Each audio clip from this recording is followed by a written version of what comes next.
Então, agora nessa aula nós vamos falar sobre unidades de medida que são utilizadas no estudo da química. Então, nós vamos falar de unidades do sistema internacional. Existem dois tipos de unidades. Existem as unidades fundamentais ou básicas e também as unidades derivadas dessas unidades fundamentais. Existem 7 unidades básicas no sistema internacional que estão apresentadas aqui nessa tabela 1.4. Nós temos a grandeza massa, que a unidade do sistema internacional é o quilograma, com a abreviação de kg, onde o K tem que ser minúsculo aqui. O comprimento, a unidade utilizada para comprimento é o metro. O tempo é o segundo, na unidade do sistema internacional, né? Na temperatura, nós utilizamos o Kelvin, com a abreviação da letra K maiúsculo. Quantidade de matéria é o número de mols. Corrente elétrica é o ampere, que é a abreviação da letra A. E intensidade luminosa é a candela, que é a abreviação de CD. Nessa tabela 1.5 mostra alguns prefixos usados no sistema métrico, como por exemplo giga, mega, quilo, dec, centi, mili, micro, nano, pico e fento.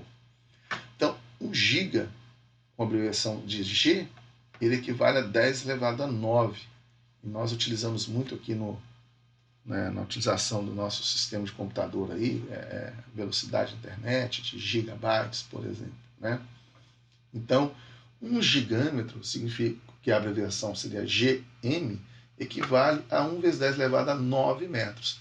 Então, basta você substituir essa letra G por 10 elevado a 9, que você já passa para a unidade de metro. Um mega é 10 elevado a 6, então, da mesma forma que um megâmetro, esse M você pode substituir por 10 elevado a 6, e você já transforma para metro. Assim como o quilo, a abreviação é K, que significa 10 elevado a 3, então 1 quilômetro, se você quer passar isso para metros, basta que você substitua esse K por 10 elevado a 3. Então, ou seja, 1 quilômetro equivale a 1 vezes 10 elevado a 3 metros, ou seria 1000 metros. O dec é 10 a menos 1, o centi 10 a menos 2, o mili é 10 a menos 3, que nós utilizamos muito em ml, né, mililitros. Então, para passar de mililitros para litros, basta que você multiplique por 10 elevado a menos 3 ou divida por 1000. Então, no caso, o milímetro aqui, para você tirar esse mzinho que significa milímetro, que significa mili, né? Você multiplica por 10 elevado a menos 3 ou divide por 1000, como foi feito aqui, virando 0,01. O micro utiliza essa letra grega aqui para simbolizar. Ele é o 10 a menos 6, então um micron equivale a 1 vezes 10 a menos 6 metros. O nano, essa letra N minúscula, significa 10 a menos 9, então um nanômetro substituir esse N por 10 a menos 9, você tem que 1,10 a menos 9 metros. O pico é 10 a menos 12, então o picômetro é 1 vezes 10 a menos 12 metros, e o fento, que é 10 a menos 15, então um fentômetro seria equivalente a 1 vezes 10 a menos 5 metros. Então essas são as unidades aqui derivadas do sistema internacional. Agora nós vamos falar sobre temperatura. Existem 3 escalas diferentes de temperatura. A escala Kelvin, que é muito utilizada em ciência, que é conhecido como a escala de temperatura absoluta, e ela tem o mesmo incremento de temperatura como a escala em Celsius, ou seja, quando a substância está a 0 graus Celsius, ela vai equivaler a 273 Kelvin. E quando a substância estiver a 100 graus Celsius, ela vai equivaler a 373 Kelvin, ou seja, a diferença entre o 0 e 100 é 100, e a diferença entre 273 e 373 também vai ser 100. Então, por isso que a gente fala que eles têm o mesmo incremento de temperatura. A menor temperatura possível, né, teoricamente, discutida na ciência, que é o zero absoluto, é o 0 Kelvin. E esse 0 Kelvin seria equivalente a menos 273,15 graus Celsius no valor mais preciso. Nós também temos a escala em Celsius de temperatura, também muito utilizado em ciências, e a água congela a 0 graus Celsius e entra em ebulição a 100 graus Celsius, né? Porque a água foi utilizada como padrão para se estabelecer um instrumento para medir a temperatura, que é um termômetro. Então, se considerou então que toda vez que a água congela, a temperatura vai ser 0 graus Celsius, e quando a água entrar em ebulição vai ser 100 graus Celsius. isso considerando a pressão de 1 atm, que seria ao nível do mar. Para nós convertermos a temperatura em Kelvin, a temperatura em graus Celsius para Kelvin, basta que nós somemos então 273,15 na escala em Celsius, você passa então para Kelvin. Né? Se quiser fazer o contrário, se você tiver a temperatura em Kelvin e quer transformar ela para graus Celsius, basta você pegar a temperatura em Kelvin e subtrair então 273,15. Então aqui para você converter graus Celsius para Kelvin, você soma 273,15. Nós também temos a escala Fahrenheit, que é muito pouco utilizado em ciências. E aqui, na escala Fahrenheit, a água congela a 32 graus Fahrenheit e ela entra em ebulição a 212 Fahrenheit. Então não existe uma diferença de 100 unidades, como foi mostrado antes na escala em Kelvin, comparado com a escala em Celsius. Então, para converter a unidade de Fahrenheit para graus Celsius, nós teremos que usar essa fórmulazinha aqui. Então, se eu tenho a unidade de temperatura em Fahrenheit, eu tenho que usar essa fórmula para passar para graus Celsius. Caso eu queira a unidade em Fahrenheit e tenho ela em graus Celsius, eu já utilizo essa outra fórmula aqui, que é derivada dessa de cá, certo? Então, nessa figura, mostra aqui 3 termômetros mostrando as escalas Kelvin, Celsius e Fahrenheit. Então, a escala em Celsius, a água congela a 0 graus Celsius e entra em ebulição a 100 graus Celsius. Essa equivalência na escala em Kelvin seria 373 Kelvin quando a água entra em ebulição, porque para passar de graus Celsius para Kelvin você soma 273. E a equivalência do congelamento da água seria 273 Kelvin, que equivale a 0 graus Celsius. A temperatura normal do corpo está próxima a 37 graus, passando para Kelvin, somando 273, seria 310. Agora, na escala em Fahrenheit, esse intervalo aqui ele não é igual do grau Celsius. Para Kelvin aqui você tem um intervalo de 100 graus, aqui também tem um intervalo de 100 graus.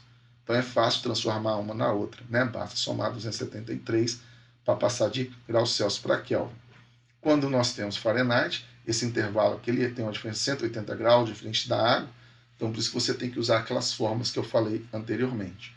Então, esses são os dados aqui da temperatura em Fahrenheit, o ponto de ebulição da água, temperatura do corpo e de congelamento da água. Agora nós vamos falar de volume. As unidades de volume do sistema internacional, elas são dadas por unidade de comprimento elevado ao cubo. Por exemplo, o volume é dado em metros cúbicos no sistema internacional. E 1 metro cúbico, é importante saibam disso, ele equivale a 1000 litros. Tá? 1 metro cúbico equivale a 1000 litros. Então, se você construir uma caixa, que seria um quadrado de lado 1 metro, né, para outro 1 metro, a base dessa caixa seria de 1 metro quadrado. Se você tiver uma altura também de 1 metro, você teria 1 metro cúbico, então ali caberia 1000 litros de água. Normalmente nós usamos ml para medir volume, e esse ml pode ser transformado para centímetro cúbico, já que 1 ml equivale a 1 centímetro cúbico. E outras unidades de volume também utilizadas é que 1 litro equivale a 1 decímetro cúbico, e 1 decímetro cúbico equivale a 1000 centímetros cúbicos, que equivale a 1000 ml, já que 1 ml é igual a 1 centímetro cúbico. E essa figura ilustra bem essas unidades de volume. Imagina essa caixa aqui, e cada quadradinho desse tem 1 centímetro, a medida aqui desse comprimento dessa base dele. Se são 10 quadradinhos desse aqui, você tem 10 centímetros. 10 centímetros equivale a 1 decímetro. Se isso aqui é um cubo, que todas as arestas têm o mesmo comprimento, então essa caixa ela equivale a 1 decímetro cúbico. E 1 decímetro cúbico equivale a 1 litro. E nesse 1 litro você tem 1000 centímetros cúbicos, ou seja, 1000 desses quadradinhos menores aqui. E 1 centímetro cúbico equivale a 1 ml, como nós já vimos falado anteriormente. Então são unidades importantes para que vocês façam conversões em exercício de cálculo. Agora eu vou mostrar aqui alguns instrumentos muito comuns em laboratório de química utilizados para medir volume. Por exemplo, a proveta, né? Existe proveta de vários tamanhos, aqui é uma proveta de 100 ml. Então você tem marcações aqui que faz você medir volumes aqui, não com muita precisão, mas você tem pelo menos uma ideia aqui de uma aproximação dos volumes. Então você usa a proveta. A seringa também você pode utilizar para medir volume. Como ela tem um diâmetro menor, há uma tendência que ela seja mais precisa na medida. Tá? Você pode usar uma bureta, isso é muito utilizado no processo de titulação, que você deseja medir o volume do titulante, né? Então existe uma torneirinha aqui, você enche aqui de uma solução e vai abrindo essa válvula para poder deixar o líquido cair numa velocidade controlada para que você possa fazer a titulação.